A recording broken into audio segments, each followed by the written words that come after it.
हरे कृष्णा, राधे राधे। तो सबको स्वागत है इस आज का भाव में। तो बहुत सुंदर भाव है। मैं एक दिन मोबाइल देख रही थी, तो वहाँ पर एक वीडियो मैंने देखा।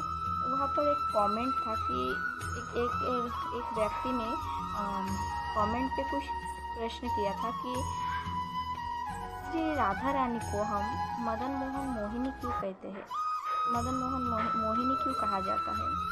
तो बहुत सुंदर भाव है, बहुत सुंदर कथा। कहा जाता है कि एक दिन क्या हुआ, तो हमारे जो कामदेव है वो बहुत सुंदर है। जितने सारे जगत में जितने सारे सुंदर चीज़ें हैं, सुंदर व्यक्ति है, सुंदर महिलाओं है, तो इनका जो सौंदर्य है, तो ये सब सौंदर्य कामदेव से आता है। तो सोचिए कामदेव कितना सुंदर हो सकते हैं। तो एक दिन कामदेव ने श्री कृष्ण को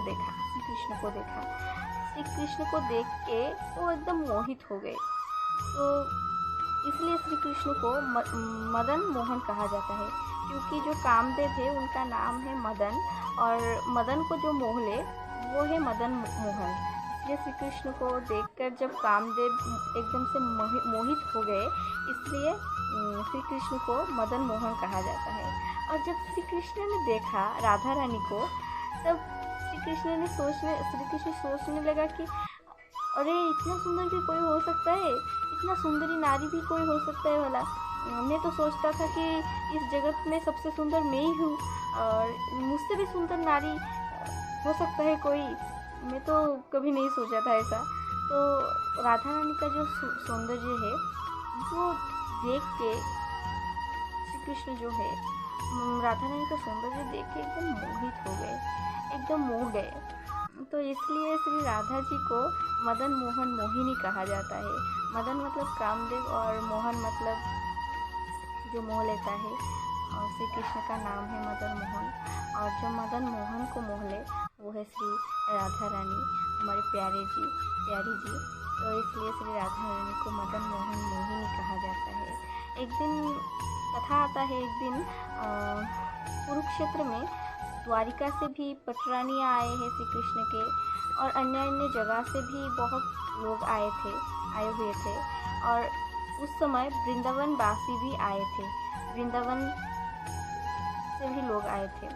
तो श्री कृष्ण के पटरानियाँ सोचने लगे कि अरे जो श्री कृष्ण है हमारे पति, जिन ब्रजवासी के बारे में इतना सारे बातें करते हैं, इतना ज़्यादा बोलते हैं, इतना प्रेम करते हैं, आज मौका आया है, आज हमको अवसर मिला है कि उन लोगों से भी हम साक्षात कर ले।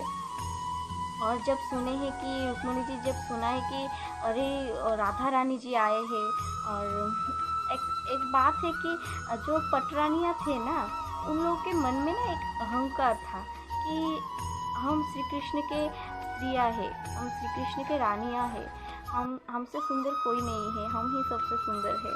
ऐसे एक भाव था उनका, मतलब रानियों के मन में एक अहंकार था।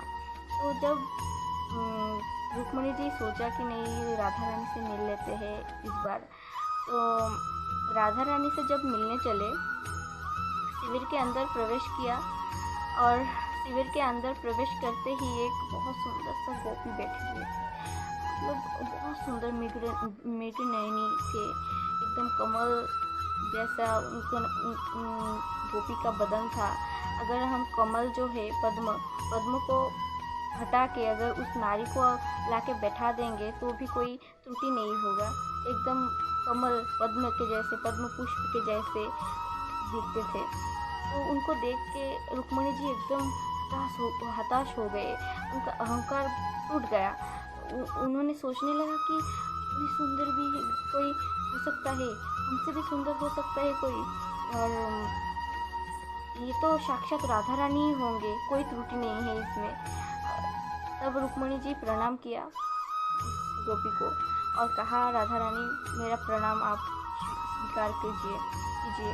तब गोपी ने कहा, अरे नहीं रुक्मिणी जी, अरे नहीं रानी जी, मैं राधा रानी नहीं हूँ, मैं तो सामान्य दासी हूँ उनका, मैं तो राधा रानी की दासी हूँ, मैं राधा रानी नहीं हूँ, राधा रानी तो अंदर बैठे हुए हैं।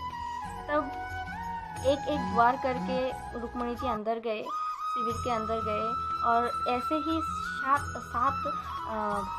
द्वार पार किया, और एक एक द्वार पे एक से एक बढ़कर, मतलब पहले जिनको देखा था उससे दुगना सुंदरी जो है खड़े हुए हैं। ऐसे ही मतलब सात सुंदरियों को पार करके जब राधा रानी अंदर के शिविर में गए, गर्भगृह में गए, तब देखा कि एक से एक बढ़कर सुंदरी, 100 सुंदरियाँ सब जो है, गोपियाँ जो है उस कक्ष में भरे हुए हैं, और बीच में बैठे हुए हैं हमारे श्री जी किशोरी जी, राधा रानी जी बैठे हुए थे।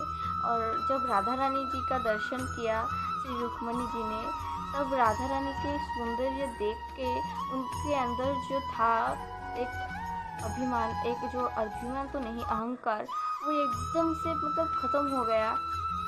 और एक कथा है कि जब तक व्यक्ति के मन में अहंकार, किंचित मात्र भी अहंकार रह जाएगा, तब तक श्री राधा रानी का दर्शन नहीं हो सकता, श्री राधा रानी के पास हम नहीं जा सकते, उस व्यक्ति तब तक राधा रानी जी का सेवा नहीं कर सकता है। जब राधा रानी का जो रुक्मणी जी का अहंकार नष्ट हो गया है, तब श्री राधा रानी का दर्शन हुआ, और राधा रानी को जब भी देखा है श्री रुक्मणी जी ने, उसी टाइम उनको श्री रुक्मणी जी चेतना खो बैठे हैं, बेहोश हो गए। 3 दिन तक, एक बार देखने से 3 दिन तक श्री रुक्मणी जी ने बेहोश पड़े हुए थे, और जब 3 दिन बाद उनको चेतना आया, तब फिर से राधा रानी पीछे खड़े हुए थे, और फिर से उनको देखते, उनका दर्शन होते ही फिर से 3 दिन बेहोश हो गए। ऐसे है हमारे श्री राधा रानी जी, श्री किशोरी जी। तो इसीलिए कहा जाता है कि मदन मोहन मोहिनी श्री राधा रानी जी को। श्री हरि बोल, हरि कृष्णा, जय श्री राधे।